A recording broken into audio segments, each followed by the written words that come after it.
I hate that lady. Mm. Hey, Gomertrons. Hi, Gomertrons. All right, the pressure's on. Cold open time.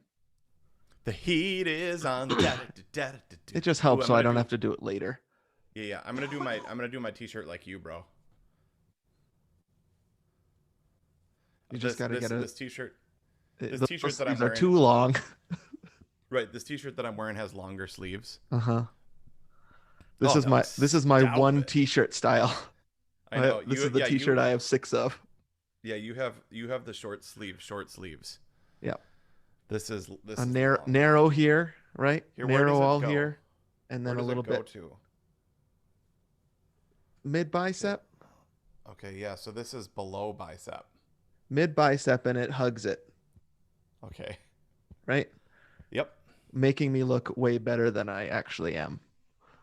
Sweet. It's all a facade. No, that's good, dude. All right.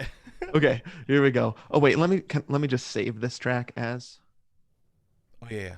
City Slickers PMP AG side is what I said. Okay. Tweet. City Clickers Steven, and that's what I'm leaving it. City Clickers. Great. I spelled it wrong. Great. That's okay. That's how I'm saving it. City Clickers. I should have put the S before city. City Clickers. That's the funny version. Like City scary movie or Clickers. whatever. Okay. All right, here we Right. go. I'm ready. All right, here we go. 1, 2, 3, click. Okay. 1, 2, 3. 1, 2, 3.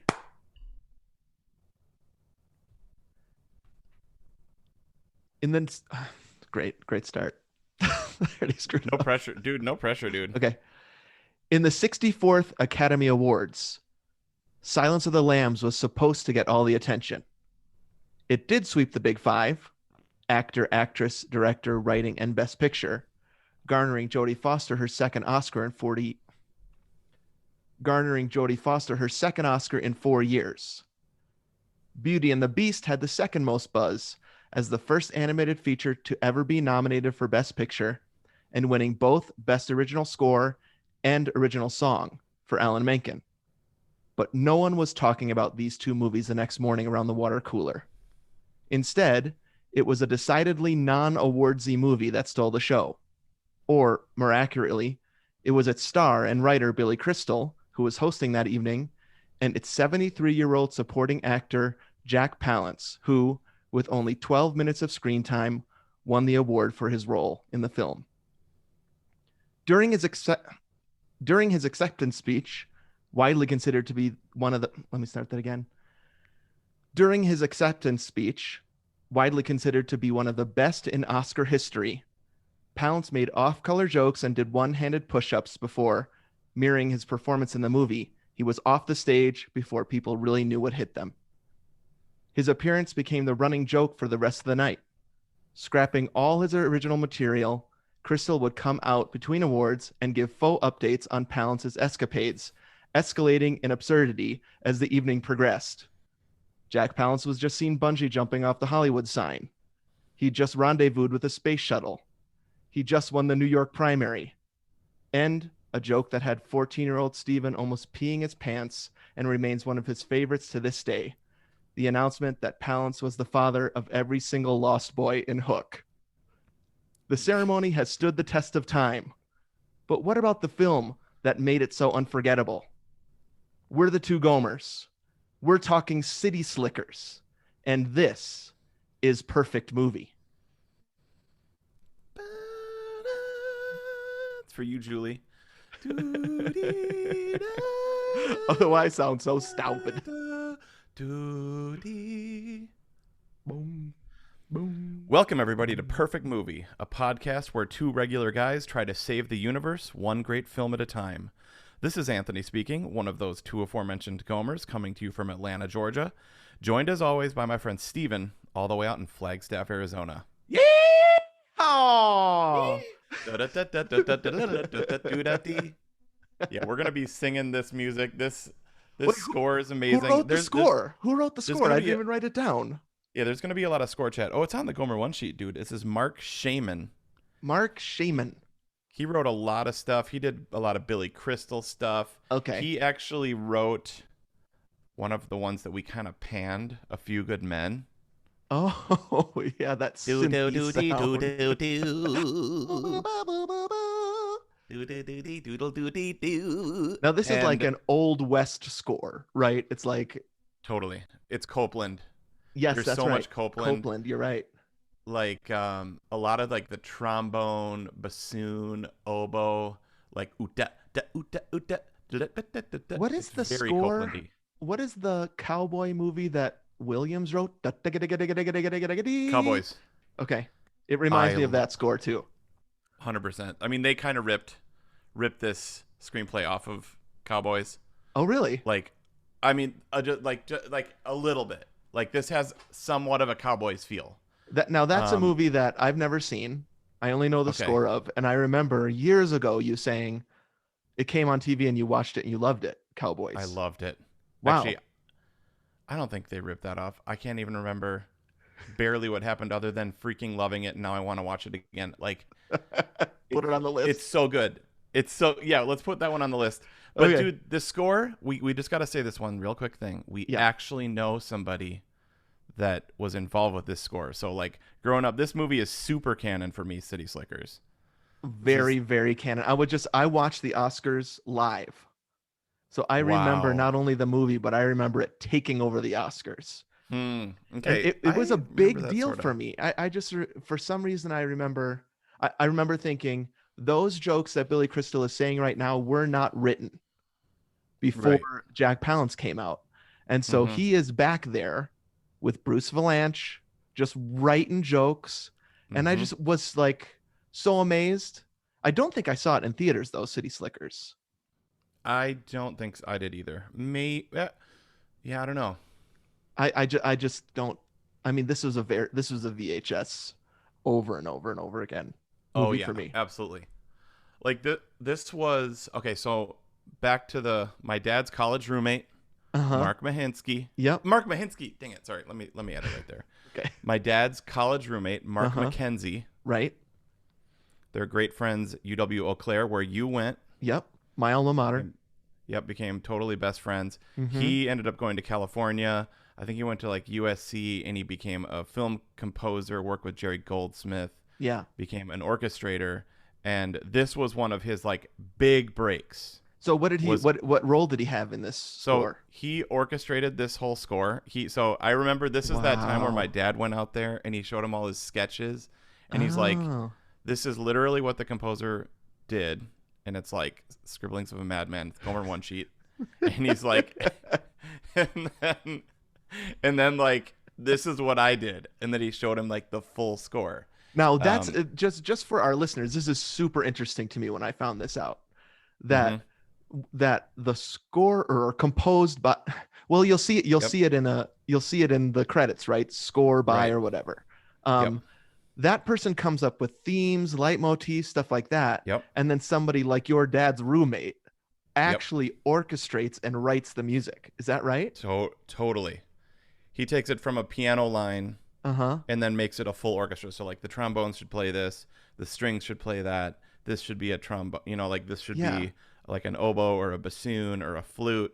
You know what I mean? Like he takes it and like does the magical stuff to it. Wow. That's So- something you would never know unless you did some research or you knew a guy, right? You just Well, think John yeah. Williams is sitting there writing every oboe note, Yeah. right? And Well, every tuba note. That's the thing about John Williams though, is he does a lot of that himself. Okay. Yeah. He obviously has a team. Like he's not sitting there copying parts. Right. Like remember if you watch every single Star Wars movie, it's like orchestrations Herbert W. Spencer.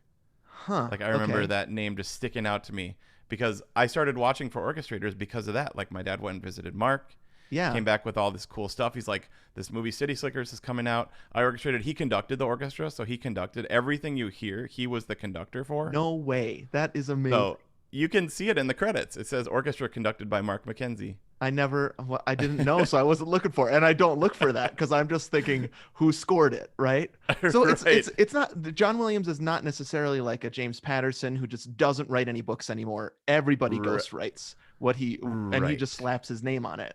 It Mm-hmm. seems like John Williams is old school and he Mm-hmm. still is very hands-on even at 90 something, right? Totally. Pencil and paper. Although, again, a 2-hour Star Wars movie at, age 85 to 90, Right. That's not going to like, work great. I mean, like, not like he has a team, right? But he wrote dum dum Oh, dum dum dum dum ding. yes, So that's absolutely. Williams. It's not just Yes. some Oh, dude.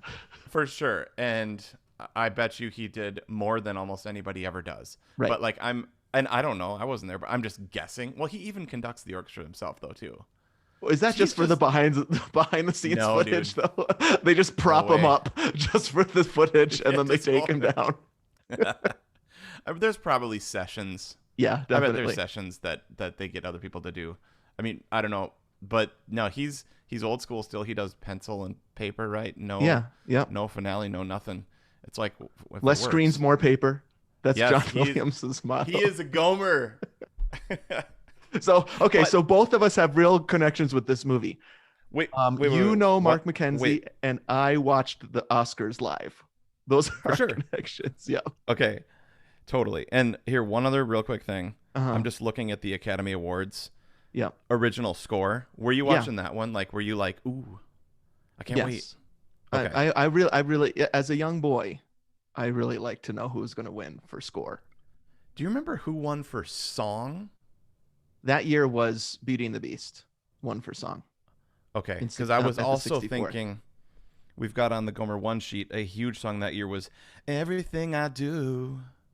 I You know, do Brian for Adams. you. Like I'm sure that was nominated. I'm sure too, and I'm sure it was probably performed. Oh yeah, for Don't sure. you think that would be one? I mean, so Yes. I do know that I'm almost guaranteed that Brian Adams song was there was a hook performance There was a at that hook. Oscars. Yeah, so there Oh was some sort of man. like a chorus. What is the hook song? You Um, mean da we da wanna dee be da like da. Peter No, Pan? da da dee da da da da Oh da yeah. dee. Oh yeah. Da da dee da yo da dee when you're alone. So That one. they had a Yeah. chorus of Lost Boys singing that song, and that was What? and so then that was the joke after it. Oh Jack my Palance gosh. is the father of all of these children. Was it Crystal said when he came back out? Unbelievable. Yeah, so it's interesting that we know quite a few of the songs that were nominated that year. That is incredible. Okay, Yeah. I'm just looking over though the nominees for best score. Okay. And Beauty and the Beast, man. Okay, so first of all, JFK, really good. That was Yeah. John Williams, Yep. big one that year. Mhm. But Hook, one of his greatest scores of all time, the score that outlives the movie, Right. wasn't nominated. Yeah. So is that because they won't do two movies for one guy usually? The Hook score is way better than JFK. I mean, Okay. JFK is awesome. Yeah. And what was it? Tim Morrison, the trumpet, like incredible. He did that. He did Apollo 13. Right. You know, like that opening. Oh, Yep. he sounds so incredible. Now here's a hot Um, take. Hot take time. I okay. think the Beauty and the Beast score is better than both of those scores. Mm. I love the Beauty and the Beast score. It is so good. That opening that's Oh, coming yeah, through absolutely. the forest and it's all all Totally. 2D, and that score, all of those songs are just indelible. And so I think the Beauty and the Beast score has Dee-doo-dee. lasted, I'm sorry to say, longer than boing boing boing boing boing boing. Yes. Banning back home boing boing. That is way better. That is way better than Banning Back Home. And there's a little DSE Ray in there. Dee-doo-dee-doo-dee-doo-dee. Actually, the Beauty and the Beast, that's... You can hear a little bit of Ray's theme in there, actually. The DSE Ray. You can you can And do a then- mashup of and it then- between that and Duel of the Fates. Da-da-dee-da-doo-dee-dee-doo. Yeah. For sure, but then dee-doo-dee, Bum, da-dee-da-doo, bum, bum. da-digga-doo, digga-dut-digga-doo, da-digga-doo. Wow. We did it. Yes, we found Beauty and the Beast, Ray, Hook. They're Duel all of in the there. Fates, But they're all in there. I don't know, dude. I still think J-Dub's both scores overall, Yes, I see what you mean. Banning Back Home notwithstanding is better. Brum, ba-dum, bum, ba-dum, bum, bum, ba. Yep. We're both Hook, conducting. where's the hook? Hook, where's the hook? Okay, hold on. That's December. We'll get to Hook. Don't worry. But right now we're still on City Slickers. Do you want to read Okay. some of the one sheet? Sure. Yep. So this was like the day and age for me, dude. Okay, so this movie came out June 7th, 1991. Yes. Roger Ebert gave it a 3.5 stars, declared it a comedy with heart and human insight. He loved it. He loves this kind of movie, I think. Well, Like yeah, a slice of life. As long as there's like something about the human condition, I feel like that's going to go up in his. That's why he didn't like Independence Day. There's nothing about the human condition in Independence Day. You just thought there's it was an arc. stupid. There's a transformation. There's a midlife crisis. Yep. There's a lot of like thought put into it. Mm-hmm. And yeah, for sure. We'll get there in my I'm with him exhibits there for sure. Yeah. I'm with him with the fish out of water stories too. I've Oh, yeah. discovered those Yep. are my favorite. Mm. That's it. Yeah, that's great. So a transformation arc, fish out of water, Yep. 1-2 punch for me. Wow, that's great. Right in your wheelhouse. For sure. Now, June 7th, 1991, just to Mhm. put this into context, the day before, NBC announces Jay Leno is going to replace Johnny Carson. I always think that that's like in the 70s or something. I know, that dude. seems This so is the long ago. 90s. Yeah. Wow. So the late night wars are going crazy right now. That's something that we were about to get into a couple years later, even though like the late night shows were always on in my house. Right. This also really places it for me in middle school, where I was not a movie theater goer. I was a movie rental watcher. Yeah, and I do think that there's like a sleepover Yep. feel to this movie, right? There's like a I can just imagine it on the shelf Yeah. at not Blockbuster, but whatever What do we have? independently owned Family video Video? store we were going to at that point. I remember there was one right downtown in Verona, like across from Ace. Yep. Um, yeah. and I would go there and I would just look at the covers of the VHS. And there was, of course, a little back room too where I wasn't supposed to go. And I didn't, Right. Mom. I did not go into that course. back room with the curtain. Definitely not. But I would just walk around and look at those VHS covers. This one just seems like it would be there among all of them. I love Totally. that smell, that feeling. So good. Yeah. Actually, we should put that in currently watching. We watched that Blockbuster video documentary. Oh, you The did? last Blockbuster. Oh, I haven't seen that yet. Oh man. How Okay, the could I, first- as a former employee, not watch that? You have to watch documentary? that, dude. Okay. I'm putting it on my watch list. that. We'll talk about that in currently watching. The original Blockbuster ever is in Bend, Oregon. Yeah. Spoiler alert. There's only one left in the planet, and it's in Bend, Oregon, where I'm headed on Wednesday. Whoa. Are you going to take a little pilgrimage? Oh, absolutely. Now the movie came out a few years ago, so I don't know if it's survived. I read somewhere that it's an Airbnb now, but it's still a Blockbuster. Like it's the Blockbuster facade, and you can stay there overnight with all the videos, which would be a Gomer trip. Actually, dude, that gave me goosebumps. Like a sleepover at a Blockbuster. I mean, I practically used to do that. I would be stocking shelves until 2:30, but I'd have to go home. It's like getting married. You don't have to go home. Getting married to Blockbuster. A real dream. Okay. Amazing. Okay. Budget for this movie, $27 million. The gross at the box office was $124 million US, $179 million worldwide. I mean, this thing was a smash hit, 5th highest grossing movie of the year. Yeah, huge hit. This is when comedies could do this, right? Just huge hits. Yeah. Well, we got Home Alone the same year. Oh, yeah. Which destroyed. Just knocked everything out. T2 also, right? I mean, the aforementioned Silence of the Lambs, which was a huge hit. Oh, I mean, what about Bob? Oh no, what about Bob? Yeah, okay, we'll get there. We'll get there. I mean, just look at this one sheet. Yeah. The next week, Robin Hood, Partner to Prince of Thieves comes out, which I saw in the theater. Me too. I think we might have seen it together. Probably. Great score. I mean, how is that not nominated for a score? That score rules. What? Remember, we were talking about how that is the score to like the DVD, Universal Yes. DVDs for like It's like 20 years. yeah. How is that not nominated? Ba-da-dee-da, ba-da-dee-da, Yes. ba-dia-ba-bo-be-a-do. We've got Partner to Prince of Tides was nominated instead of that. Prince of We've got Tides, Prince of Thieves. I know. Wait a Forget minute. maybe, dude. Maybe they wrote the wrong thing They down. spelled it wrong. We meant Prince of Thieves. Dang it! The Fisher King was on there too. I don't remember that score, but George Fenton Okay. wrote that, and Mhm. you remember Planet Earth? He did all that stuff. Oh yeah, that's right. That Um, BBC sound. there's like this. Rocketeer came out this year. Oh my, yeah. So if you Rocketeer saw, was huge for me. I saw that in the Oh, theater, and that was a yeah. huge VHS. I don't know if it was just Mhm. Jennifer Connelly related, but Mhm. Oh, I do love that. I do love Rocketeer. That seems like a unsung Disney movie to me. Yes, that's another great score. That's when you're going up to go to Soren. Uh-huh. Like literally, like so. If you look on the Gomer One sheet, other movies released around this time, the entire right side are Uh-huh. movies that I rented every single week, if possible, on a sleepover. And so, like, Right. Rocketeer's right there. Incredible score. We watched Mhm. that with the girls this summer, or Yeah. this during COVID, and like they absolutely loved it. There's also a Rocketeer like animated series now for like little kids. That's super Oh, okay. cute, Cool. starring a girl. Yeah, nice.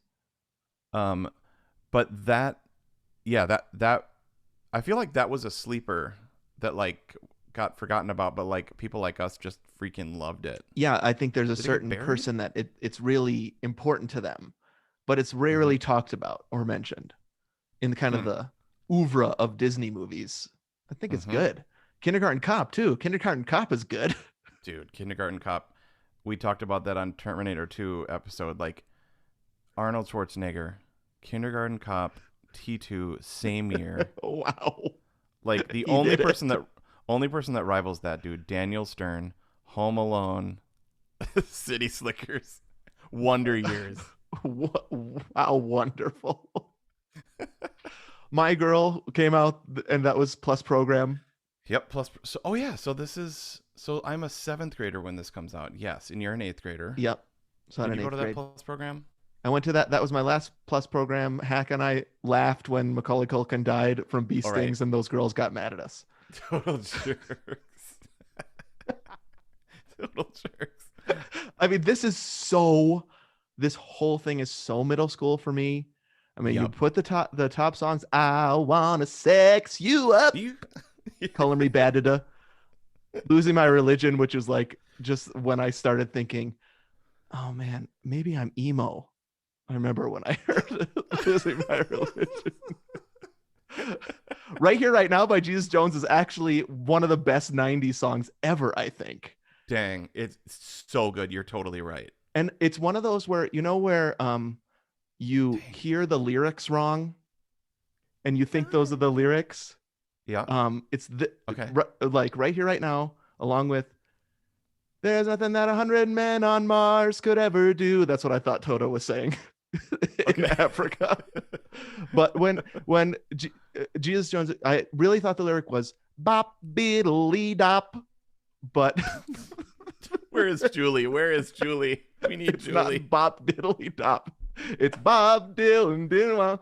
This song to sing about, but I always thought it was a bop diddly dop, and so I would be mowing the lawn listening to C104 in my headphones, going a bop diddly dop, and this thing about, and then the feels so good. That's incredible, dude. Yeah, there is something so 90s about this. Yeah, Like, because when you hear losing losing my religion, but Right Here, Right Now, yeah. like I think about like Simple Minds Mm-hmm. sounds so 80s, Yep. like when you hear that. And then this sounds so 90s. And I think Right. 90s music gets a bad rap. Maybe this is 91, so people wouldn't consider it that. But if you look at those, I mean, these 4 songs, Everything I Do It For You, Bryan Adams, Right Here, Right Now, On Losing tape. My Religion, and I Want to Sex You Up. Those are all really good songs. It's I mean, I was loving life music wise in this era. Totally. So the question is, Yeah. Like, why is this incredibly funny but like total midlife crisis on display with lots of sexual innuendo jokes like our favorite movie I don't know. as This is seventh like, and eighth graders? You know what I mean? Like, how when did I we was telling relate to that? when I was telling Julie, like, why do you love Murder She Wrote? Your favorite show is Murder She Wrote. I freaking loved like Murphy Brown and Yeah. right, Mr. Belvedere. What I cannot answer it for you. Is it Billy Yep. Crystal? He's funny. Yeah. I remember loving the score. I remember loving the way Me it too. sounded. Yes, I'm gonna get to that in I my. remember thinking, oh, for sure. I remember Yep, thinking Billy Crystal was really funny. yep, me too. Um, loved Daniel Stern. You know, he was Merv. Marv. He's Sorry, Marv, yeah. And so you're like, "Ooh, it's Marv." That was a very present thing when you were a middle schooler, like, "Huh? for sure. It's Marv's What? in this?" Right, right. I'm trying to look up this other movie that I used to rent every week. With Daniel Yeah, I Stern in don't. it? Nope. There was a movie. Okay, I don't know what my parents were doing, dude. Cause like we used to like go to, I can't remember the name of the movie store, but Okay. like multiple times I rented this movie called Sibling Rivalry, Uh-huh. starring Kirstie Alley. I'm just looking it up. Kirstie Alley, Bill Pullman, Carrie Wow. Fisher, I love Scott these movies with Bakula. huge stars that I've never heard of from the Yeah, like 90s. Sam Elliott. He's like this older dude, and I Yeah. think he's having an affair with Kirstie Alley, and he like dies while they're doing it. Great. It's a great And setup for a 90s movie for sure. for Same thing sure, happens in Dave. yep, There's it's always full like on the Dave. sex heart attack. Yeah, that was like a huge movie trope. Like, how do we kill off the character? I know, have them make love. But like, why was I? Because I'm just looking this up. Yeah. I was thinking about it earlier. It's like 1990. We used to rent this. What? It's a PG-13 movie. Why were we renting that? I don't know. I don't know. It's And why were maybe my it's just parents a letting us rent VHS that? cover thing. Like I would rent movies based on the cover, where I'm like, looks funny, Yeah, but looks sibling cool. rivalry. I don't know. It's a Like, good title. Sibling I guess Rivalry is pretty good title. I have no idea though. I can't explain. like starring Kirstie Alley and Carrie Fisher. I guess Princess Leia. I Yeah. don't So know. there's a Star Wars connection. I don't But know, like, dude. we would But I go know what to you're the saying. we would go to the movie theater, dude, or movie theater, the video store, and I'd be like, guys, we gotta rent this. It's so good. Mm-hmm. And they'd be like, okay. Yeah. And then like, I didn't feel like ashamed or nervous. Like, Wow. it Yeah. was like this such confidence, sibling rivalry. I always felt nervous, and so I never wanted to choose the movie. Mm, I would say a big winner for me was always Three Amigos, which is another kind of in the City Slickers vein, where I was like, this will be a guaranteed hit, and it okay. always was. Three Amigos never failed Okay. Hot with a take. sleepover. I've never seen that. I know that. So you should watch Three Amigos sometime. It's one of these, I think, kind of one of these star-studded movies that not many people talk about anymore. Okay. You've got Steve Martin, Chevy Chase, and Martin Short all sitting on horses. Yeah. Yeah. I don't know. See, you know what? I'll tell you with that, I don't really like either of those three dudes. Oh, you don't like I Steve Martin? No. I like Steve Martin. I've told you my stuff that I've heard behind the scenes. Yeah. People are like, Oh, he's not that's very fun right. to work Yeah, with yeah. at all. Yep. Chevy Chase is a total jerkweed. I don't like Chevy Chase. And I don't really love Martin Short either.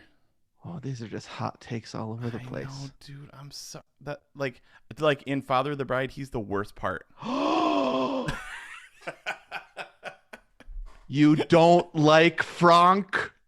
No, not really. I almost pushed end call. Wow. Wow. Okay, well, maybe Three Amigos is not for you. Maybe you would have been my one friend who would have been like stupid when I put it up. Stupid. No, but I would. The thing is, okay. First of all, I haven't seen that since like middle school. Maybe I'd like it now. I didn't like him then for some reason. I love Steve Martin, other than the behind the scenes stuff. But I would have gone with the group though. And if you thought it was funny, Yeah. and you even telling me how much you love it right now, I'll love it. I'll love it.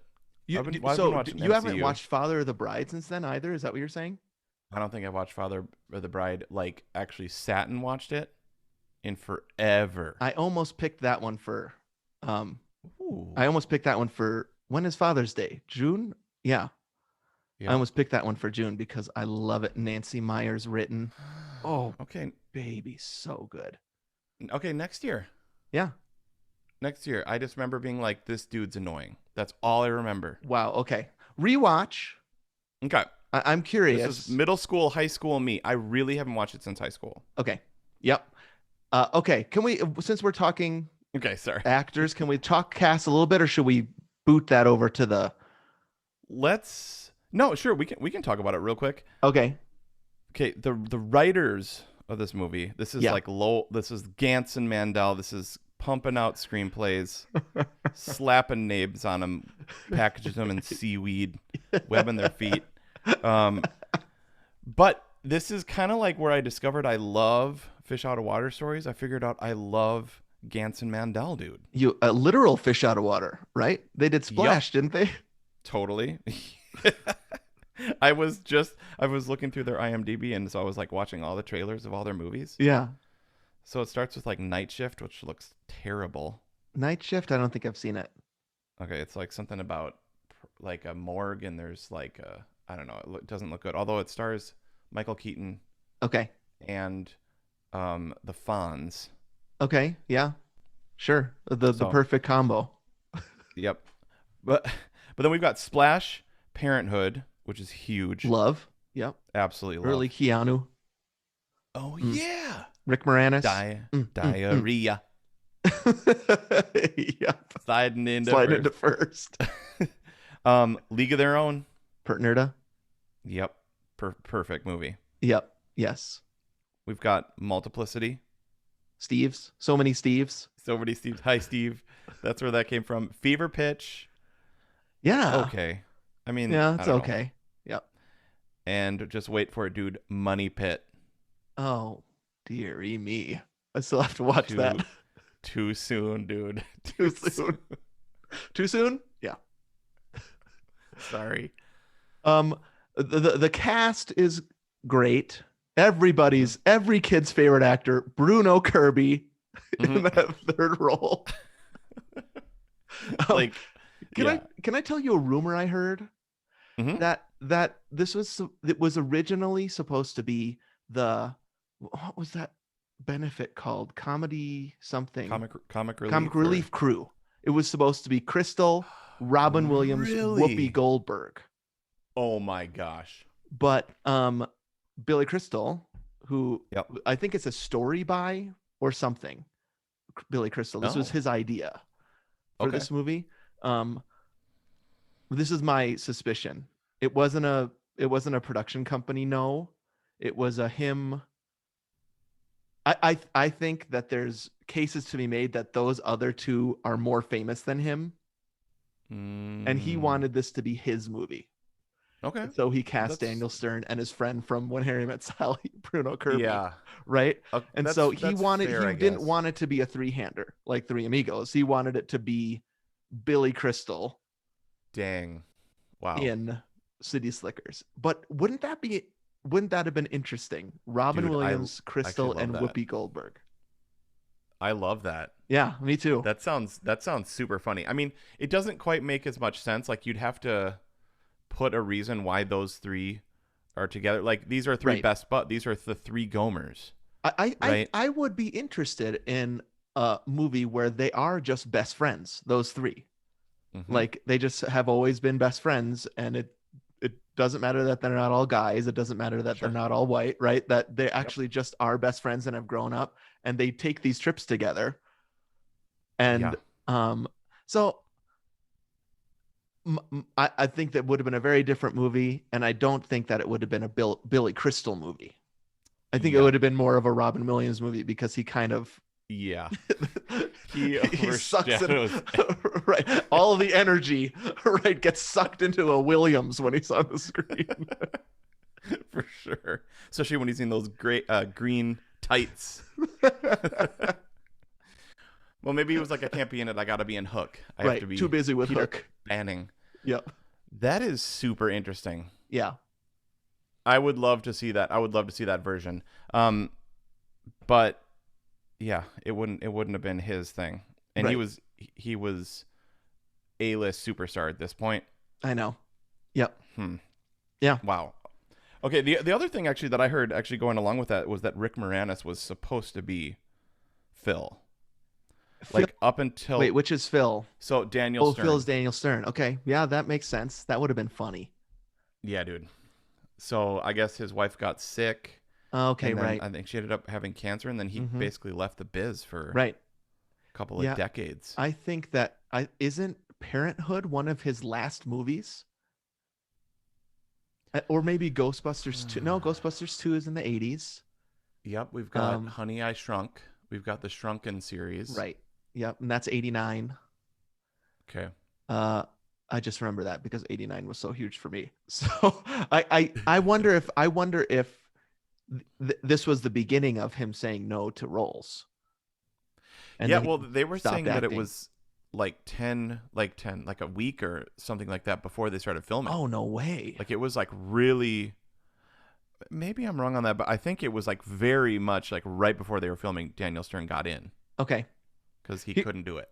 Here's my off the top of my head Mhm. why Rick Moranis wouldn't have been as good.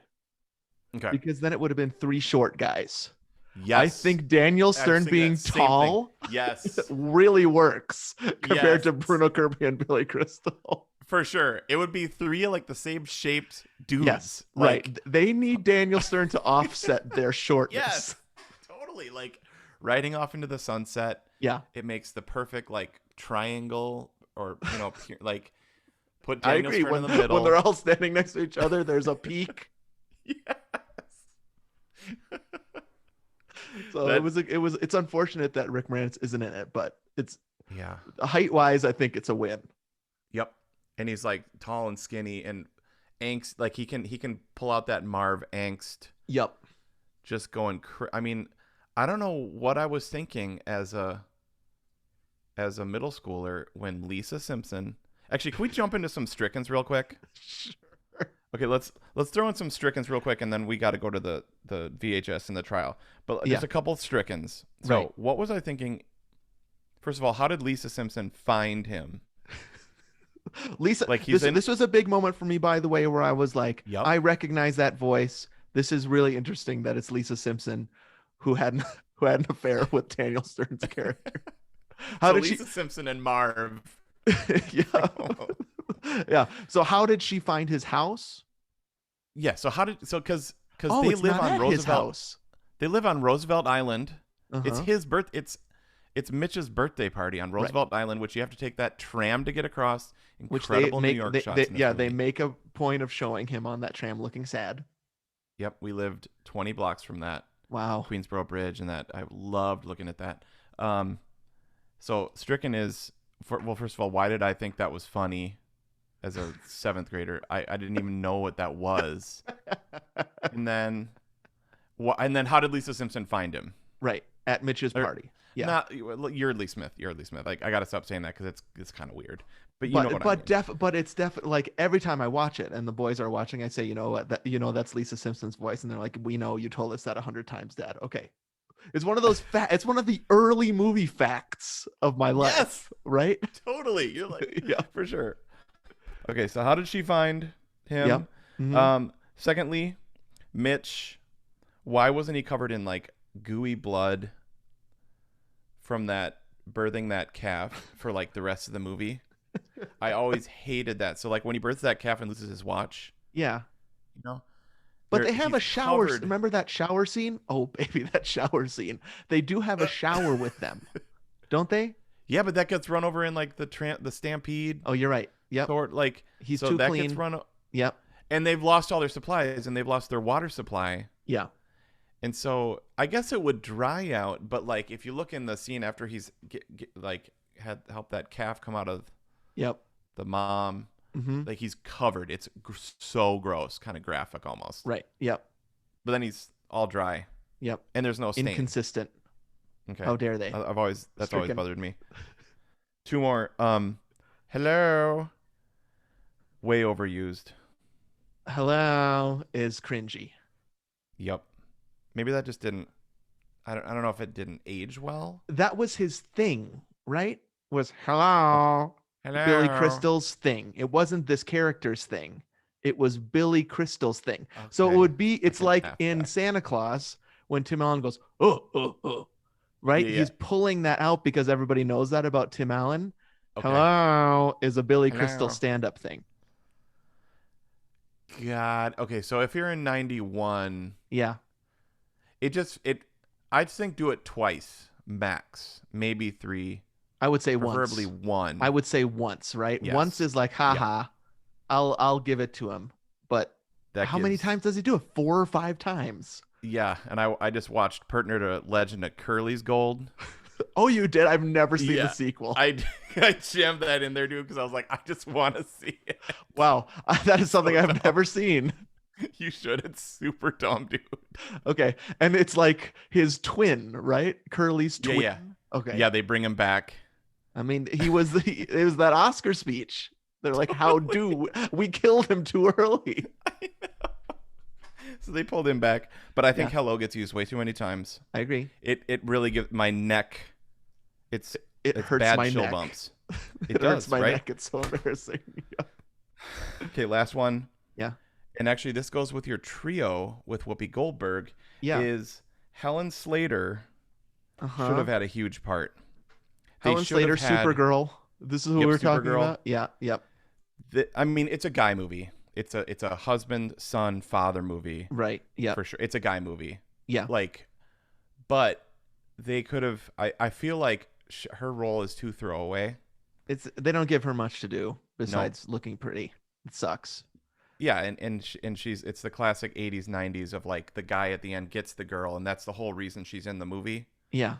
And they make a few lewd comments. I mean, some funny moments with her for sure, but it's like I don't know. I feel like she could have gone with them Yep. and could have even helped give them some advice, like maybe from a female perspective. Yeah. Yeah. So I don't know. So with Whoopi Goldberg though, that would have fixed all that up. I know. That's why it was so intriguing to me when I heard that rumor. Yeah, for sure. Um, All right. and she's at the top of her game comedically then also. I think Ghost is around here. I think Ghost was the year before where she had won the Oscar. So it's like, Okay. oh no, it was the year before because she presented the Oscar to Jack Palance. And so I think she won Best Supporting Actor the year before Dang. for Ghost, which is just like Wow. one of my favorite performances in any movie. So it would have been like Oh my so funny gosh. to see talk about fish out of water. Would have been awesome Yeah. to see her in this movie. Yeah. Um, Well, Sister Act was right around then, yep, Sister Act is after this. Yeah. All and these Guy movies are on my Star list, Trek: by The the Next way. Generation. That's right, with that purple hat. Yep, crushing it, giving that sage wisdom to Captain Picard. I don't know much about the next generation, but I know about Whoopi's purple outfit. I My love it. main, can I give one stricken? Yep. You're not gonna bring a cow to your apartment. Where does he live? Did you say Roosevelt Island? Roosevelt Island. Yep. Right. There's it's just I get the button of it right at the end Right. as he's brought Yep. Norman home. But I just Right. even Jake Gyllenhaal cannot take care of a cow in a New York City apartment. Like, how would it? They should have shot it going across that tram. I mean, shot it like filmed, it, not shot it. Right. Like, wouldn't that be a great shot? Norman on the tram, like gondola thingy going that would have been across, pretty good. But I'm or telling like you what, I mean, it is so dumb. it's so stupid. Jake Gyllenhaal is very talented. He can do a lot of things. He's a cowboy, right? In Brokeback Mountain, even he could Right. not take care of a cow in a New York City apartment. I'm sorry, strike it. Okay, stricken. By the way, the daughter was Billy Crystal's daughter, Real daughter, real daughter, love it. I love that. and Patricia Wettig is in my favorite TV show of the 90s, 30 something, Yep. which I only watched 2 episodes of, and then they like pulled it from Netflix, and I'm like dying to watch it for the last 10 years. Oh, wait a minute. You've only ever watched 2 episodes of it? I think it used to be like on in the Yeah. back, like my parents would watch that I think that was one of their shows, I see. Okay. Yep. one of their stories. Now, isn't that W.G. Snuffy also? That's Snuffy Walden. Snuffy Walden, Totally. Snuffy comes through for that one for sure. our, See, our clearly favorite though, TV composer with he's that so good in electric that. guitar, acoustic guitar. Yeah.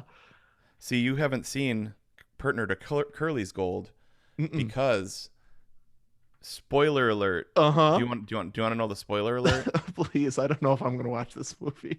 Okay, they actually move like to someplace I think in New Jersey or maybe Okay. up New York, so he has to take the train in every day Yeah, okay. Got it. because they have Norman. Wow. Okay. Well, it's addressed. I didn't know, so maybe I can't strike it. And then dude, because the whole movie starts on his 40th birthday Yeah. and he goes out for a run with Norman. Oh, I love it. Okay. It's great. Maybe It's maybe I will great. have to watch this stupid That movie. Okay. that's great.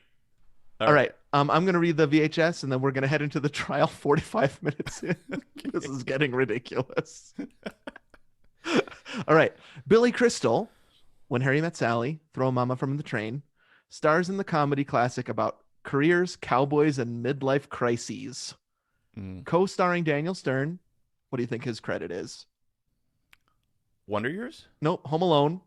And Oh, Bruno okay. Kirby, When Harry Met Sally, that gets a double call out on the back of this VHS. It's the story Ooh. of three friends who ride and rope their way down a trail that leads to a better understanding of themselves and each other. The Western adventure Mm. begins in the heart of New York City, where a thoroughly urbanized executive, Crystal, is struggling to find meaning in his life.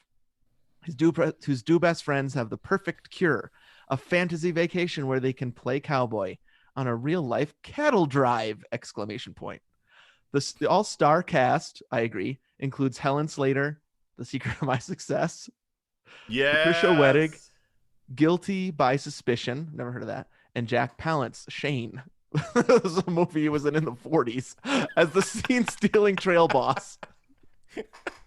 Oh, Shane? Yeah, Shane. City Slickers I'll is a watch this. masterpiece, it says on the back of this box. Both a Wow. hilarious comedy and a sensitive and wry portrait of the pressures and possibilities of contemporary life. Good news, Ooh. nation. It is in color, approximately 114 minutes, a great length, just Oh. shy of 2 hours. Yup. Um, Dang, perfect. all right, we got to put this on trial. All right. We've done the Strickens. There's nothing else wrong with this movie. It's perfect. Let's go into the trial and decide, is it perfect? All right, great. Let's just keep Let's going. let's keep going. I kind of got a whiz, dude. I'm super Go ahead. sorry. No, it's great. Can you just stop the thing? Or you want to You can pause? keep Okay. going on Zoom. Yeah. Okay, great. I'm going to Just go too. 1, 2, 3, stop. Yeah. We can All start right. together. I'm going to go.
Wash my hands. All right. Here we are again. Shoot, I'm a little worried for the YouTube people. Right there, you might have seen me Seen you? go. Well, let's just make sure before we put this on Okay, YouTube. all right. I'll have to watch it. I mean, I'm standing. The toilet is right there. Oh no. Well, that is worth 13.1 a month. I mean, I was standing up, so there was. All right. How about start right at 46.10 Yep, even? perfect. Yep. Sorry, I think we talked over a little bit each other. Sorry, I'll fix that. No, no, that's fine. I don't mind the talkovers Okay. because it makes it Yeah, I seem don't like high fix too energy. many of them, but I feel like we interrupted each other. Oh, okay. Talkovers are different than like, Changing yeah, subjects or whatever. Holy cow. right. Whoa, you get closer to them. Yeah, yeah, perfect. I like that. Where are you now? We're thinking about taking these shelves out. Did you take one of them out already? We just put a blank wall to see what it looked like. I like it. Yeah, it's a pretty tiny room. Okay. So the dark bookshelves make it look like, I mean, I can touch the wall. I'm touching the wall right there. Yeah, yeah. So it's like 6 feet. But that So buys put, you like 6 inches, yeah, which is huge. and it's not a dark. Sure. It lightens it up so it looks farther away. Okay, Cool. let's do it. All right. Okay, here we go. 4610. Yep. All right. 1, 2, 3, click. Let's just clap to be safe. 1, 2, 3. 1, 2, 3. Okay. All right, here we go. All rise. Hey, how's it going over there? I love this movie so much. I watched it every single sleepover. Oh yeah. Oh boy. Um, I'm not asking Knutson a question here. I'm asking you. Do you like westerns? Ooh. Not really. Okay. I Here's the thing. I don't think I wouldn't say that I do, but every western I've ever seen I've liked. Yeah, I agree. I don't seek them out. Right. It's not a genre when people are like, what are your favorite kinds of movies? I wouldn't say westerns. Sure. And I don't think I've seen many. So maybe I've seen the best ones, and so I like Mm. them. Mm-hmm. So I really like Unforgiven. When I was like, Mm-hmm. I'm not interested. True Grit rules, right? Like there's Mm-hmm. The Mandalorian, Yeah, yeah. Back to the Future 3. Back to the Future 3, and The Three Amigos, my favorite westerns. Well, don't forget whatever that Mel Gibson, Mel the who? problem. Mel Brooks, Blazing Mel Saddles. Brooks, Yeah. Blazing Saddles. Yep. Mel Torme, Mel Gibson, Mel There's a lot of Brooks, Mels. Yeah. Blazing Saddles. Yeah. I loved that Funny. one. Yeah. So maybe there needs to, so I mean, True Grit, Unforgiven, those are like straight ahead westerns. Mm-hmm. But then you're right that it's like, well, I like Back to the Future because it's a Back to the Future 3 because it's a Back to the Future movie set. Right. And you remember my Terminator 3 fix, which is Oh that yeah, would have been a western. Put I them back love in the that. 1800s. Yep. So good. Yeah. Yeah. I should probably watch more. I mean, I remember we used to do this concert once every couple of years, Salute the Duke, Okay. Yep. where we'd play music from westerns. The music's always Mm-hmm. very cool. Yeah. Like I said, I loved the Cowboys. Mm-hmm. My father-in-law is a huge fan. So was my Huge fan. father-in-law. Okay. He could sit and watch westerns all day. Okay. And Gerald Krause as well. I think he does do that. Billy Jack. Yep. I know. Okay, I maybe don't we think should- I remember Billy Jack at all. Is this the only western on our list so No, far? I have a couple westerns on the list. Wow. Wild Wild West? Again, it's a western, but I like it because Kevin Kline rides a giant spider in it. Okay, City Slickers. I had an idea. Oh wait, let me tell the rules. If this is your Oh. first episode, because you like City Slickers, a lot of people like City Slickers. I don't know if does anybody dislike. Actually, Maybe we a forgot- perfect movie can be argued, but does anybody dislike City Slickers? Right. Well, I forgot to mention in the Gomer One sheet, Rotten Tomatoes, this was given 90% by critics, but only 64% by the audience. Oh, That's okay, actually maybe lots of people do then. one of the lower ones that I mean, we've done. I could be wrong. Well, I guess we'll see when the voting comes. And speaking of the voting, this is how it works. Anthony and I take a movie that we love. This summer has been very much movies that we just straight up love, right? Yep, totally. Matrix, Independence Day, City Slickers. That's quite a trifecta for the Yeah, summer. it's really good. Just wait until I remind you what our next movie is. Oh, I can't remember. So it's another one that you're gonna be like, yay. We needed some joy, Yes, people. we We definitely did. just fun. So we kind of have a mock trial. We act as its defense counsel. We each get two exhibits to present to one another and to you, the listener. Then after we've presented those, I get a vote. Anthony gets a vote. And if 75% of our listening audiences vote yay, then that's a yes from them. And if there's all three yeses, the movie is deemed perfect. We put it on an artisan flash drive, give it to, I mean, either Will Smith or Jeff Goldblum, whoever's closest. We hand it to them. They get on that ship. They turn the post-it note upside down. They go up to the giant ship. They talk about the fat lady. They instead of blowing it up with a nuclear weapon, they just hand them that flash drive, and the harvesters are converted. So we are trying to save the universe with this list. I mean, I think this is it's a feel good. This Totally. is a feel good movie. This is top. Like I sometimes are you ever watching a movie and smiling and you're like, man, if somebody looked at me, I would be embarrassed because of how much I'm smiling. Well, and that's the issue, right? When you're listening Do to you a know what I mean? podcast you love, or when you Mhm. are listening, we've done this before, listening to movie audio when you're Uh-huh. running. Yeah. Or just taking a walk and you're just like 13.1ers can see me right now, but it's just like it doesn't look like you're smiling at that person. It looks like Mhm. you are a maniac. Totally. You're like Like for sure. imagining something and laughing about it. But like I would love to see like a camera from Mhm. behind the screen looking at an audience all smiling. Yeah. Yep. Like what they're seeing cuz I can't remember what the part was. Oh, no. It wasn't the smile at the end. I don't know, it makes you smile. There's so many Mhm. parts of this movie that just make you smile. Yes. And I was like, I can't look at Erin cuz she's probably smiling and I'm smiling and it'll be We'll be really weird. embarrassed. Like look at me enjoying. Like here's me smiling. There are people that I will watch a movie with and they'll be constantly looking at me to see if I like it. That's pretty Oh yeah. annoying. Mhm. Um, Yeah, my girls like to do like if they're showing me something, yes, there we go. like they want to make sure you're watching it, Hmm. you know? Cuz right, we're all distracted.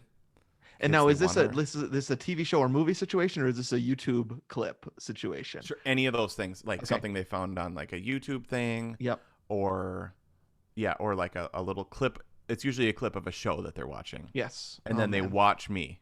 Yeah. Yep. It's such a cute elementary school age Totally. thing that Yep. Oh, it's happens. They so just awesome. want to impress you with what Mhm. they like. They want you to. I remember that with my boys so much. Um. Okay. Now we like this movie a lot. I'm smiling the whole time too. Yep. Love it.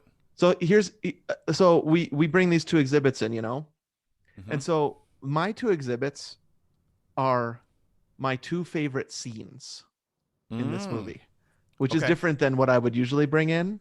Mhm. Um, but there were just these two moments in this movie that knocked it up from being good, which I guess 64%. I think many people would agree this movie is good. That Yeah. there's two scenes in this movie that elevate it for me. And so Okay. Do you want me to chunk in for you, buddy? oh, sure, yeah. Oh, I didn't even have my thing. So, I think I'm just gonna tell you one of them Okay.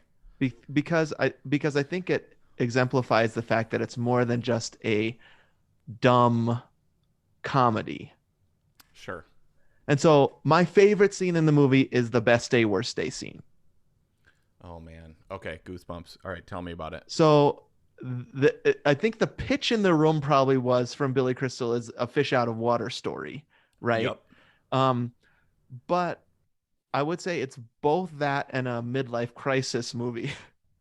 Sure. So that totally co- connects with you and me, I think. 100%. Billy Crystal is 39, is that right? And so it's like a pre 40 movie. I feel like we talked a ton about this on the way to my sub 5's drive. We talked a lot about City Slickers. Yeah, we played that clip. I mean, this is far back in Gomer lore. This is up there with Tron, dude. Right. I think we've talked about City Slickers way more than we realized, especially back. So if you remember, I brought the DVD to watch Here's at our the first thing. marathon. You gave it to me. Yeah. So it's I regret this because it's packed up in some stupid pile somewhere. Yep. It would have been killer if I had had it with me because I still have it. And I was thinking about if I had it, I would have watched it on DVD. Yeah. The blurriness and all, I would have watched it on DVD because 480. Right, exactly. It probably is 3.4 for all we know. Yeah, it's a pan and scan. So you gave this movie to me as a present at our first marathon. Mm-hmm. I was like, these are the 3 Gomers. Yeah. And so we must have talked about it a lot. People can verify. Did we talk about City Slickers a lot in the first and second season? It's a very like, well, I mean, Bucket List isn't a midlife crisis movie. It's a third act of life movie. Sure. Right. Yep. But there are similar themes certainly where it's like, what have I done with my life? And I want to go do some exciting things. Sir, who am I? Yeah. Is this all there is? So I think you're right that we've talked about this movie a ton over the years. Yep. And then we brought it back up for sub 5 by 40. Yep. Because he's 39. Now, I looked this up. He was actually 43 when they filmed it. So he's your exact age. He does look young. He doesn't look as young as he did in Harry Met Sally in the college scene. Now, my Uber driver told me the other day that I looked young, but I had a mask on, so I was wondering, how does he know that? Well, you have cool glasses and cool hair. It could be. It might be the glasses, the trendy glasses. The t-shirt. This one style of t-shirt I wear that I found makes me look semi-okay. It might have been that combo. But when I told him I had a 17-year-old, just wait until you tell people that you have a 17-year-old and you don't look like you have a 17-year-old. People are amazed. Yeah. Huh. They're like, wow, you have a 17-year-old? So. Well, dude, I got to tell you about that. I should. Yeah. We'll have to save that for a RB episode. Uh-huh. Weight up and down. This is not a disparagement on anybody. When I was 20 pounds thinner, I got that way more. I got that all the friggin' time. People could not believe I was turning 40. Right. Yeah. And then in the last 2 years, I don't get that anymore at all. I actually get carded like crazy. I actually don't think it's just a weight thing. I think there's just a turning all of a sudden where I have way more wrinkles. Okay. Not know we're going to talk about this, but it's true. Like, there's just like 41. Everyone's like, 40?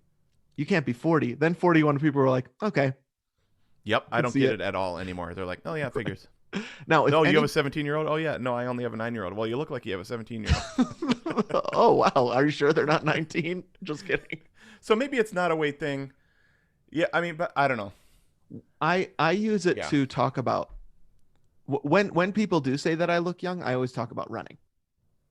Nice. I say I just read an article. Because I read an article, like, it wasn't just Reddit, but I read a couple years ago about how running helps your skin, that runners have more of a glow. And so I'll say that because I can't just for some reason say thank you. Right. You know what I mean? Yeah. It's not just for some reason I'm unable to say, oh, that was really nice of you to say. I appreciate it. I have to justify. Yeah. It's hard to take compliments like that. Yeah. It does feel good.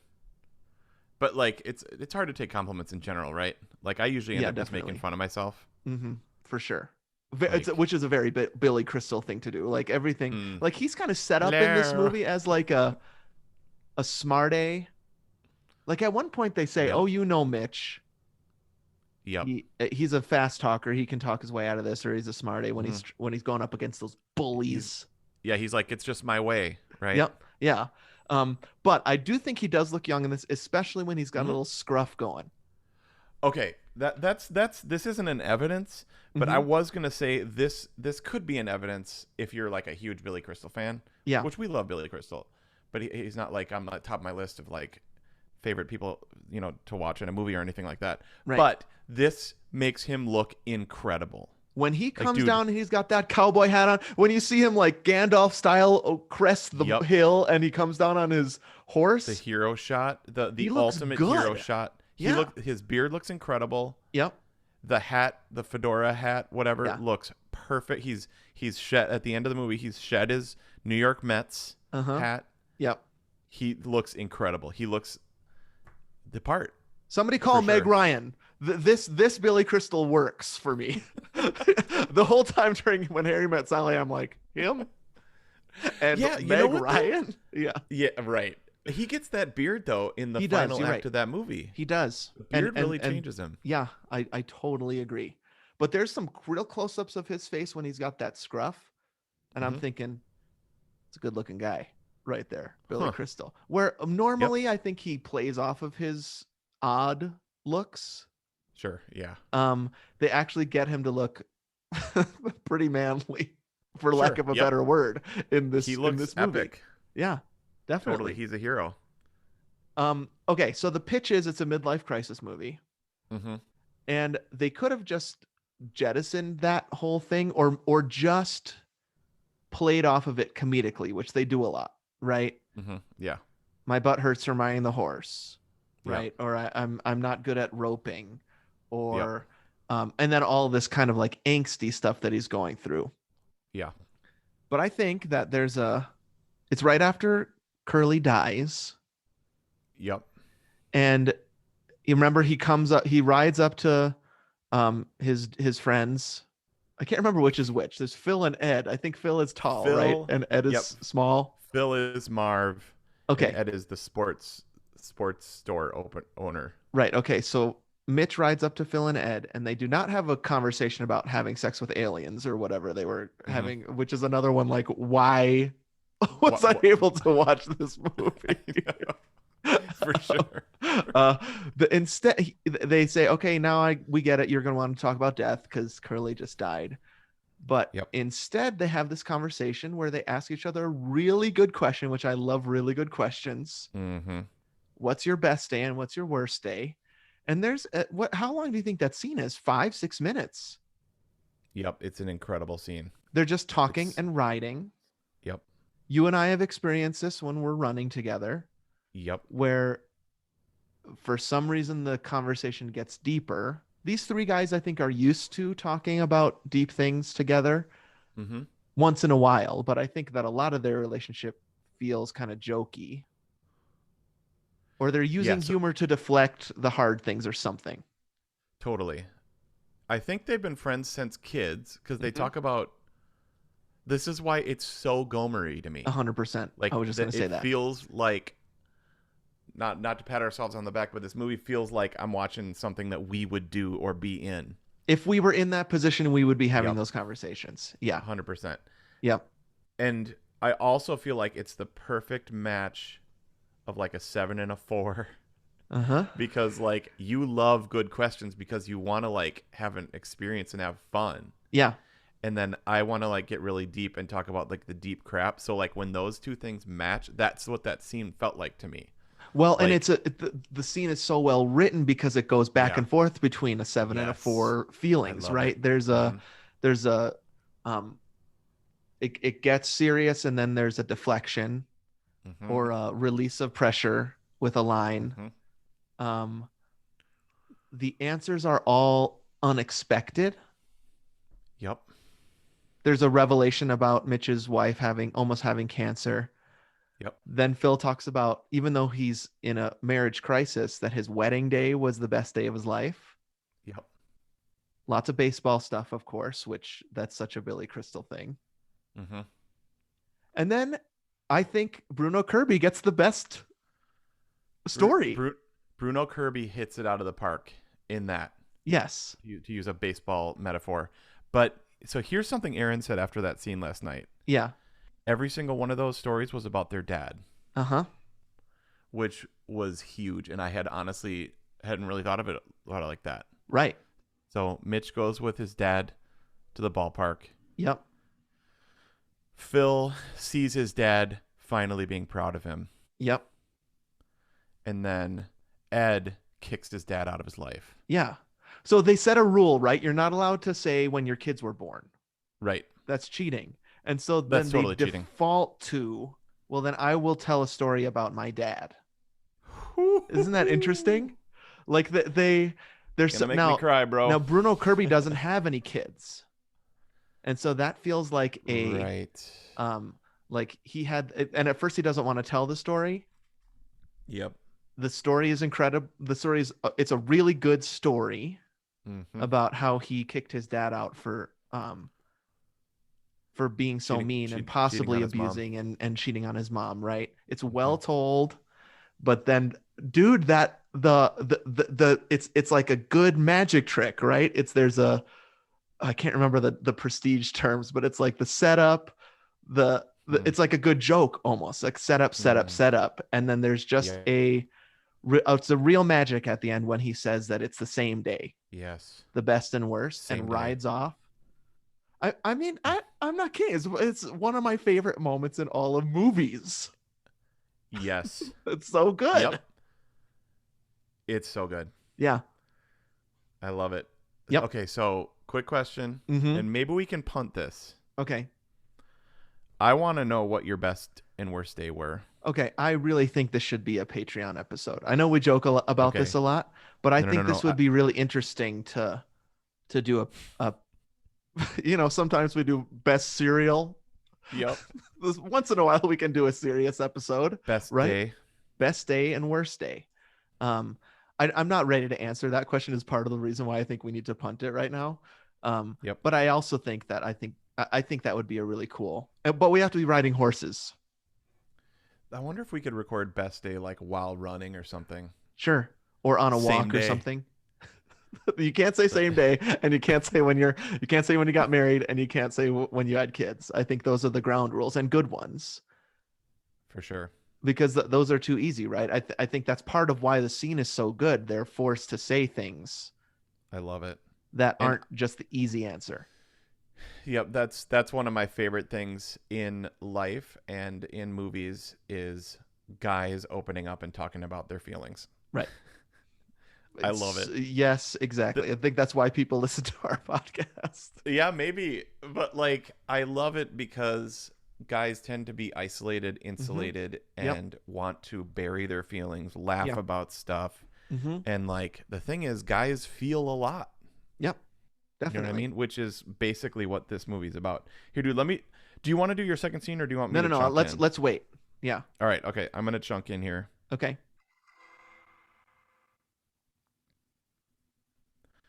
All right, dude. My main piece of evidence, I have two. Yeah. This is the perfect midlife crisis movie. Okay. Can you think of any others? I was just like trying to think of it. I mean, maybe I could probably just Google it. Google that. So while I Google it, why don't you tell me why you think this one is so good? Okay. So he's faced basically with the question of like, I've reached midlife and I don't like where I'm at.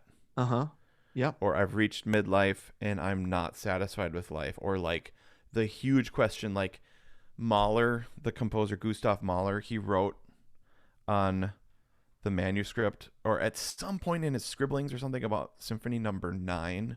Okay. Is this all there is? Like he designed this unbelievable world. Each one of his symphonies is a world, and he's gotten to this point of like, you know, writing these unbelievable harmonies. Yeah. And that's what my theory teacher told me. Is that he wrote, "Is this all there is?" And I don't really know exactly what he meant by that, but it's like I've found the perfect music, and it's still not enough. Right. Yeah. You know what I mean? Like, I've got this job or whatever, and it's still not enough. And like, even what his wife said, like he said, I feel trapped. Right. Yeah. Right. Like that's, and basically he's super depressed. So the interesting thing about his job is he does this feels a little bit like it's less complicated because you can write a movie about a guy who doesn't like his job and he doesn't feel like he's accomplished what he wants to accomplish. It would be Mm-hmm. interesting, and maybe there is a movie about this somewhere, where really somebody has accomplished everything that they wanted to, and that is dissatisfying. That Well, remains. oh, well, hmm. I actually think that's pretty common because, like the Mahler thing, Uh-huh. or like even like the Queen movie, not Okay. like Yep. Bohemian Rhapsody, Yep. like writes the best songs in the world, and he's like super not happy, right? I wonder if that's a lot of the artist movies about Yeah, artists who just can't. sure.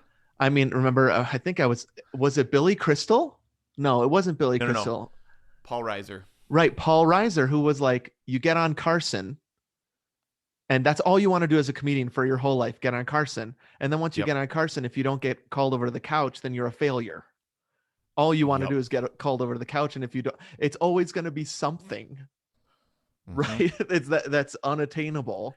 There's always Um, that next thing. right. That and so I actually do. This movie does a great job with that, Mm-hmm. uh, because of the one thing, right? Yeah. Getting So back to did you that find basic thing. So yeah, I did you mean, find this is an anything? interesting list.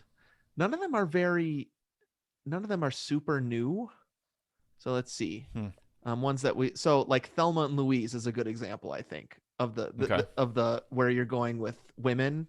Um, Okay. that is a super huge. I remember that being a big cultural thing. Like Got this it. is a movie about women and their midlife. Um, Hmm. Great movie, and Brad Pitt looks amazing in that movie. Okay, let's see. About a Boy is on this list. Another Yes, artist becoming a movie. man. Right. Yep. Mm-hmm. It's kind of like this man child, He's a total man baby. He's man living off baby. he's living off of his dad's song. I His dad's totally number. forgot about Man Baby until we had that throwback episode, Yeah, Man Baby. I forgot about that too, dude. Have you seen Yep. Lost in Translation with Bill Murray? I have, but I don't remember it like at Okay, all. that's a big one that's Well, on here. I mean, Go. there's This Is 40 This is 40. is a huge one. Yes. I think that one lacks a little bit of subtlety. I mean, the title is "This is a midlife crisis movie." Right, You right, know right, what right, I right. mean? Yeah, for sure. But I do think you're totally right. I was thinking also of American Beauty is a midlife crisis Mm, movie. sure. Um, Yep. Maybe like Bridesmaids, Hmm. where Kristen Wiig is always the bridesmaid, never the bride, and has to struggle with that. I don't know. It definitely a huge theme, and then probably every Pixar movie has some midlife crisis stuff in it, right? Yeah. Like Yep. my kids are growing up and going away. I'm going to lose them. Is all Toy that Toy Story Story 3. is about, Toy right? Story 3. I mean, All of the that's when Toy I was, Stories. but that one especially, he's heading off to college. Yes. Yep. Like, because you could relate as a kid and as a parent. Yep. I like toy. So the reason I love Toy Story 2 is because it flips it, because he realizes midlife. Wait a minute, I'm really special. Hmm. Like I'm one of a kind, and he has to Mm-hmm. deal with that in his life. And that's just Right. Pixar being geniuses and taking a midlife crisis movie and making it amazing. Well, it's probably because all those people are in midlife. Like, Definitely. that's the whole Pixar staff is like Yeah, 40, 50. all Like of they're those our writers. age, telling like our stories. I mean, Inside Out. Like I was Mhm. friggin' bawling. I mean, Mhm. actually, I don't know if there's a Pixar movie that I haven't cried in. Honestly. Right. So But yeah, there are a lot out there. This one is good. I think this one's the best. Okay. I think this is the best midlife crisis movie, Mm-hmm. and it hits me on all cylinders, dude. Is it enough? Who am I? Yep. Where am I going? Yeah. Like, am I stuck? Like, I mean, like, what does Phil says at this point? Where you are is where you are. Uh-huh. You know what I mean? Like, I mean, pretending to sleep so that no Yeah. one bothers him. right. Like, that's even Tim in The Office, Yeah. the British one. He's like, Yep. I could re-roll the dice. Mm-hmm. Could get a 7. Yeah. I might get a 2 or whatever. Mm-hmm. You know, And like, so I'll just are sit you here and I like, won't so roll. Yeah. I'll just stay here and be Mm-hmm. pretty much discontent. Yeah. You know what I mean? And so, like, yeah, I feel like there's something about 40 ish. Mm-hmm. It's not a number, but there's just a moment where you just are. I think everybody hits this point where you're dissatisfied, disappointed. I'm not trying to be like heavy and dark here. I'm just telling the truth. Like, where you Right. just hit the point where it's just like, this is it. Like, he Yes. says it in the movie. I'll Yep. play the clip, which we've Okay. played a million times. Yeah. Like, this is the best I'm going to look, and it ain't that great. I think we played that before marathons. We played that in the Lose Yep. 20 season, right? Like, I also think you recorded it onto your phone. Originally, you would record it onto your phone through your TV speaker. That's how we used to do this. Totally. Before we figured out YouTube. Yeah. And so what does she say though? So like the two things that he discovers in it, and this could be another episode because I want to know what's your one thing. Yeah. And like, so she says, so the mission of the movie, right, is you're depressed AFR Lowercase r. and you're dissatisfied AFR. Yep. And she said, his wife says, go and find your smile. Uh-huh. A little cheesy. Go and find your Little smiles. cheesy. A little cheesy, but It's a little cheesy, dude, but like, yeah, and the punch the button at the end of that where he's like, "Look, I found it," and Right. he like smiles, kind also a little cheesy. well, yeah, but if they had helloed that line, which is like him Ooh. continually saying, "I gotta find my smile" throughout the movie, it would have bugged me. Mhm. But Mhm. it seemed like something she would have said, Mm-hmm. his wife from 30 something, and Yep.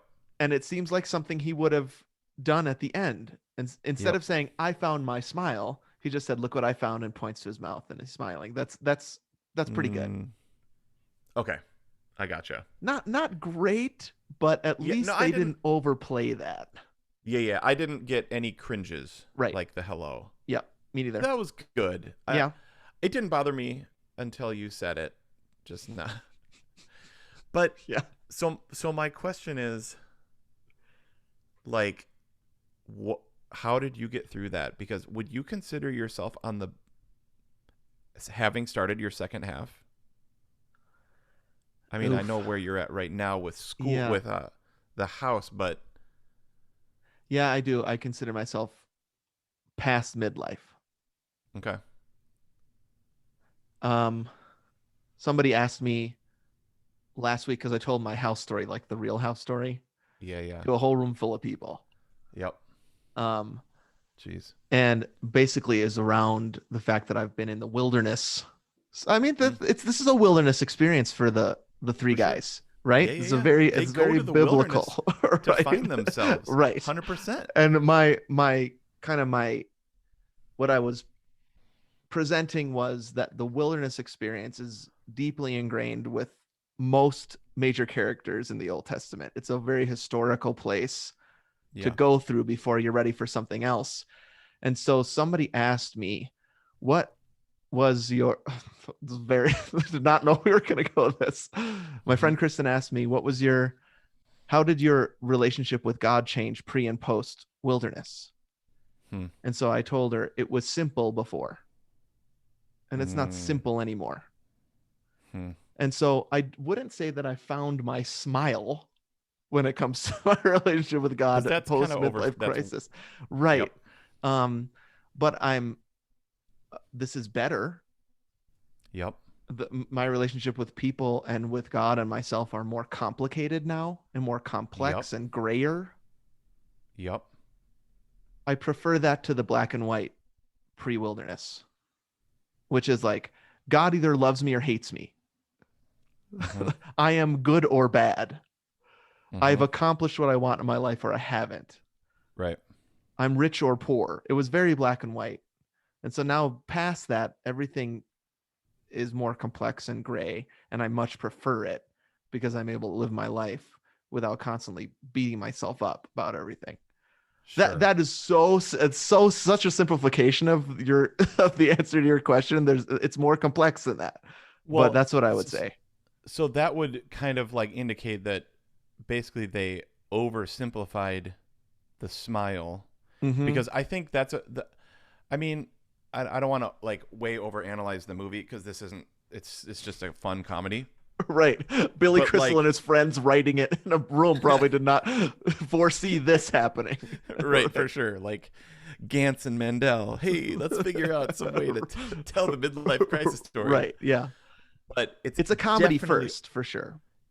yes. Uh-huh. I don't know. The heart is there though, Yeah, dude. totally. It's There's big. so much heart in this. Mm-hmm. I think that's at the core. I don't think they. Okay. I don't know, but I think maybe the idea that you can find your one thing, find your smile, and then boom, done. Yeah. You exactly answered that, which is you can't. Mm-hmm. Like you can find your 100% can find your purpose. Right. Like so, the one thing for Yeah. me Yeah. is like love God, Uh-huh. love others. Right. Like the greatest command, right? So Yep. like looking up and looking sideways, Out. how can Yeah. I love? Mm-hmm. And that brings joy, but that doesn't like That doesn't solve everything. it doesn't solve everything. It actually, like you said, actually makes it more complicated. I actually think it's Right. I actually listened to a sermon this Uh-huh. week. There's a sermon on, if you look up City Slickers on iTunes, there's a sermon podcast, like at the movies. Oh man, we were talking about this in the Matrix podcast. Yeah, totally. Evangelicals friggin' love that. Yeah. And he said the classic thing, which is find the one thing, which is Jesus. which I've heard a sermon in my church about this same thing, and the clip was shown with the S word bleeped out. Okay. Now I mean, like, that's way oversimplified. That's actually what I believe. Yeah, right. It's the complexity versus simple thing that Well, I, no- I think the movie just you've got 114 minutes. You can't do it in this movie. Oh, of course. Like, Right. he's not going to get back and then be like, okay, well, let's get to work. But it's my whole thing about a relationship with God Mm-hmm. is something that is a beginning, not an ending. Mm-hmm. So, like, I think that's something that's massively lost in the evangelical tradition. I don't know why I'm talking about this right now, but like, It's okay. is that salvation is a beginning, not an ending. It's like a marriage. Mm-hmm. So, like, yay, we're married. That's where the movie ends. You know what I mean? Like, now that's I can do whatever I want. Yeah. Right. No, but look at this. I found my smile. Now that's where the movie ends. And I think that's what you're saying is like, that's actually way too cleaned up. Yeah. You actually go through this sieve, go through this reckoning. Right. So I would say for me, I am at the beginning of this next chapter. Yep. And I am too. Yep. I think you're a couple years ahead of me. Sure, but it still feels, and I just want people to hear really clearly complexity. The way I'm using that word, I'm not upset about that at all. I feel like No. I'm a deeper thinker, I'm a deeper feeler, I'm able to relate to people more and whatever they're going through. But I do feel very at the beginning of really understanding what that is. Sure. Maybe I'm just maybe I'm a couple years old. I'm a year older than you, so I'm ahead just because of Well, like you'll never catch up because No. that's how I always Right. felt with Julie. Like, The older- when am I going to be as old as Julie? I know our girls always talk about that. Yeah. No, but you hit this a few years ago though, dude. Yeah. 2015 was my crisis. Big crisis. Okay, yeah. Yeah. So that you weren't quite 40, Right. but I remember it being like really, really hard. Huge. Yeah. And so here's what I would say, dude. For me, up until 2 years ago, if I was to tell you the truth, Mm-hmm. my one thing was my career. This is if I was like, don't lie to me. Yes. You know what you're supposed to say. Mm-hmm. God. Right. God. God, like Aaron. Right. Yep. Unit, core, God, country. That's what you're supposed to say. A few good men. So you're Yeah. saying if I were to tell you, or if we weren't on a podcast and I were to say, I want you to be completely honest, like these guys were, right? Best day, worst Mhm. day, they were completely honest. You would have said career, top, Yep. one thing. Yeah. That's all I thought. I thought about it so much, dude. Like every time we prayed, it's like every time you sing a worship song and like or hear like the best is yet to come, or like one day I will be blessed, or one day I will Mhm. reach Yeah. It was always career. Okay. I don't think that's that unusual. Well, Um, here. it's so weird because like your career is so different than mine. Hmm. I think that it probably would have been, as long as we're being honest, Yeah. there still was, even though I'm in ministry, there was a long season of my life where if you had done the same thing, asked me, really, what is it? It would have Yeah. been around something like success. Yeah. Um, which is weird to say as a minister, but that's there, right? Of Numbers, course. accolades, Yep. to a certain Climb. extent, fame. Yep. Climbing the Um, ladder. yep, authority, influence. Uh, Yep. that just like 2015, it just I felt like I was getting hit on the head with a 2x4. Like, Yes. what does any of that matter? Mm. And remember, it was all about like, screw the ladder. Now I just want to climb down. Mm-hmm. And that's a Yep. really difficult, hard thing to do. I don't think Mitch gets there in City Slickers. No, he I don't doesn't. mind that It's he doesn't. well, there's this the belief in our culture. Mm-hmm. I mean, John Mark, my best friend, right, calls it the gospel of upward mobility. Right. Like that is your gospel. If Yeah. I can just move up the ladder and to the Mhm. right, that was my gospel, bro. Yeah. I'm Right. just telling you the truth. I mean, obviously it's more complex than that. Yeah, But definitely. that, like, dude, I mean, I just watched Chariots of Fire, dude.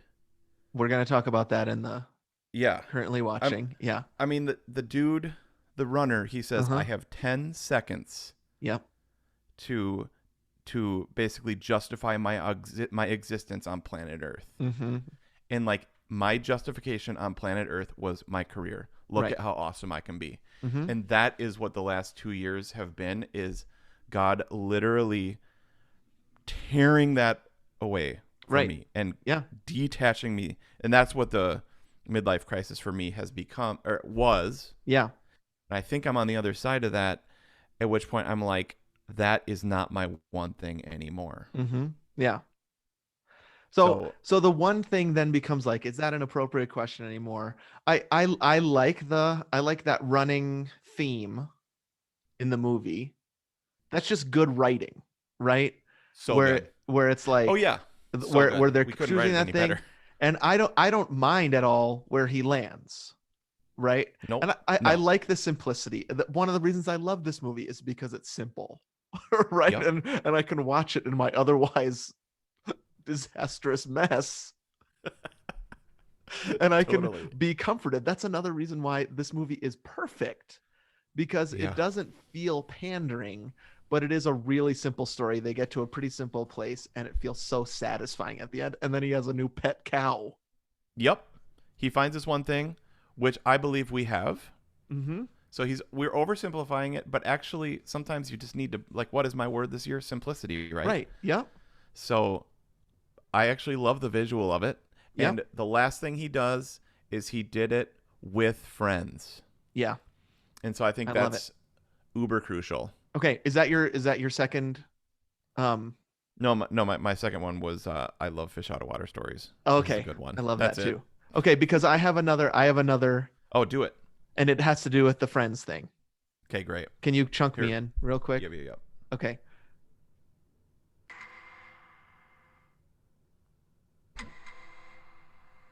So my second favorite scene of the movie is way way less deep than the first one, but Great. it just, like you were saying before, it just makes me grin. It brings me a lot of joy, and there's a couple reasons for it. One is the score. I love when they're driving the cows in at the very end Yep. and they're singing together. Yeah. And the score is written around their Yeah. voices. So Totally. Mark McKenzie conducting it. So I think it's the is it the Bonanza theme they're singing? I think so. Maybe we can play the clip. Anthony Yeah. can put the clip in here, but I just Sure. this is one of my favorite things that a scorer does, Yeah. which is if somebody's singing in the movie, the score is in the same key and is written I love around it. that. And Yeah. so they are so happy. I feel like they're hearing the score that I'm hearing for some reason. There's just some sort of connection that I feel to that scene where they've accomplished something really difficult together as Yeah. a team. And this happens to me in the team that I lead once in a while. We're like, after a big conference we feel like we did this together and we're just able to celebrate each other. They're riding on horses, which they didn't used to be able to do. I do think the action scene drags a little bit for me. Yeah. Um, Yeah, I agree. but it's all sins are forgiven when they ride in and they're singing the Bonanza theme, and the score is behind them, and they just look so freaking happy to be with each Yes. other.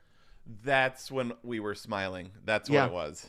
Yep. I was like, I can't not smile, and I was like, if I look over at Aaron, it's gonna be awkward Yep. because I'm And they're like just bum just bada bum so bada bum happy. bada bum bada bada dum bada Yep. bum bada bum bada ba, and then there's go dum dum dum bum bum bum bum Yep. like it's just it's in the pauses that the score is Yes. accentuating it. So good. That's good. That is good movie. I don't know what Yeah. else to say. That is good movies right there. And it's Yes. just, if it can make you smile, if it's a good wrap up of what you've seen so far, if you can connect to it, Yep. it's a moment of perfection for me Yep. that I just when I start the movie, I can't wait for that moment. But you have to watch the Yes. whole movie to get to it. Right. And there's a line. Oh, and I was thinking actually, if you were to rescore it, it would be the Diet Coke. Favorite thing just for the taste of it. Diet Diet Coke. Coke. I think you would my personal favorite song. if you were to rescore it, that would be it. Um, yeah, there's this great line right before that, like it in the right before that when they're Mm-hmm. in the end of the action scene, like in the river, Yeah. and Phil says to Ed, Bruno Kirby, Mm-hmm. mustache man, "You're a sporting goods salesman." Mm-hmm. You know what I mean? And he says, "Not today." Right. I love that. Yeah, I do Like too. it's like for one moment they like became something Mm-hmm. new Yeah. together Yeah. for just a moment. And like I mean that's it's like the fish out of water thing. For one moment they become, I don't know, the thing that they're in, or whatever, you know, Well, like yeah. So it's maybe a third genre that I love, which is something that mm, was supposed to be fake is real. So that's yeah. Galaxy Quest. That's Yup. Three Amigos. I Okay. really like Bugs Life. That Oh aspect of yeah. Bugs Life where you're supposed to be faking it, Yep. but then something happens. Curly dies. Those cowboys get drunk and run away, and then all of a sudden it's not fake anymore, and so you have Yeah. to do it yourself. And Yep. by Grapthar's hammer, they Yep. do it. Yep. You're an actor. Not today. Right. You're a bug. Not today. Like I freaking love that line. Yeah, it's great. I love it. I'm a cowboy. Mm-hmm. And You isn't know that that so could be Galaxy like, Quest, right? It's so like regular people rising up and doing it well, together. could that be like when we're out running? Mm-hmm. Be like, you're a Gomer. Mm-hmm. Not Ooh, today. a great. I Hey, we am need a these. runner. We need all of the mottos we can get. Nope. Not today. I'm a runner. Right here I go. It's You know? awesome. Yep, Yep. I love it. All right, we want to know, listener, what you think. We are very curious. What do you think of? Well, I was going to say Billy Crystal, City Slickers. You can tell us what you think of Billy Crystal also. What do you think of City Slickers? Is it a perfect movie? There's a lot of ways for you to let us know. I would say the best way is to just follow us on all of our social medias, Insta, our website, Facebook, Twitter. All of that is at Two Gomers, and we put polls up so that you can let us know whether it's a perfect movie. We wanted to thank our webmaster Adam, Jason for our graphics, Davis for our music, Annie for our social media. You ready?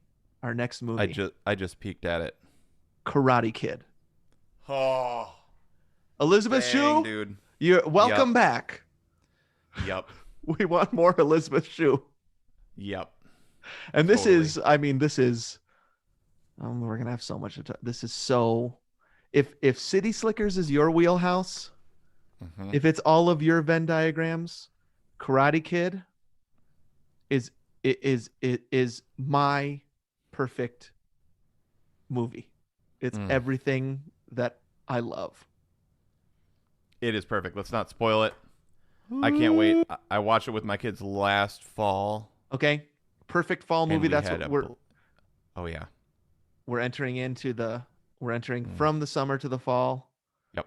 And so we've got, I mean, should I tell the rest of our fall lineup? No, I won't. It's good to be surprised, but we have other fall Yeah. movies coming up. Mm. It's going to knock people's socks off. So awesome, dude. I love it. Okay. Great app. Super fun, man. I was just gonna say, if we can do this, you can do this, but that makes no sense. But if we, you know what though, if we can enter a midlife crisis Uh-huh. and come out of it on the other side, if you're going through that, you can too. Right. Maybe even let us know how you're enjoying midlife. Maybe let us know if you're heading that direction, or if you're on the other side of it, how you got through it. That'd be Yep. sweet to hear. And if we can sit down and watch City Slickers and smile, so can you. All right, dude. Have a great week. All right, you too, dude. And happy watching Karate Kid. Sweet. Great. Let's stop that. 1, 2, 3, stop. Great. Great as usual.